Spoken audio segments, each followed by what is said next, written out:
Hello, in this tutorial, I'll show you how to download Airasia boarding pass. The first thing I'd like you to do is to launch your Airasia account, which of course I have done right here. The next thing is, how can you create an account on Airasia? Pretty simple. Launch in the browser of your choice and locate the search bar. In the search bar, type airasia.com. That's going to take you to the official website for Airasia. Once again, to the website, just follow through the on-screen instructions to create your account. And after creating your account successfully, that's going to take you into this fantastic homepage where you can now explore a lot of features to have an exciting time in Airasia. So now that we're here, let's quickly hop into today's task, and that is how to download Airasia boarding pass.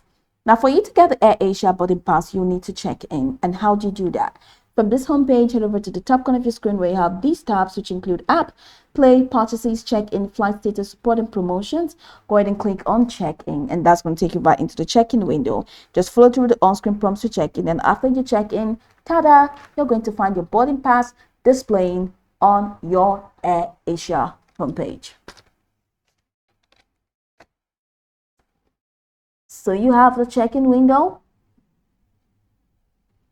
coming right up.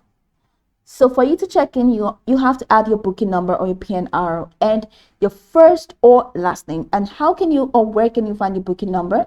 Go ahead and check a confirmation mail and you'll find the booking number there.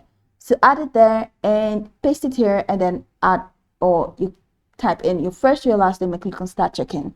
After completing the check-in process, you're going to find your boarding pass. Now this is what it looks like. You have to complete your online check-in before you can get your boarding pass. So now for you to get the e-boarding pass, which is paperless, you need to check in. So you need to complete the online check-in via the Airasia Move app. So go ahead and download the Airasia Move app. All right. And once you do that, just go ahead and complete the process. Now, it enables you to pass through immigration and airport security and board your flights and physically printed boarding pass. So I've shown you how to check in here. So after doing that, head over to your Airasia app and you will see your boarding pass that looks like this. So now the next thing is, how do you access your e-boarding pass? Now your e-boarding pass will be displayed on the main page of your Airasia Move app once the check-in process is completed. So once you have completed your check-in, go over to the home page, which is the home page of the Airasia Move application. That's your mobile phone. You're going to see your e-boarding pass, which looks like this. So for you to download it, just right under the boarding pass, you see this option that says share/download boarding pass. So click on that and follow through with the prompts to download your boarding pass. It's that simple. So go over this tutorial from top to bottom to get acquainted with the steps, and once you're done, you'll be good to go. I hope this video marvelously helped you search.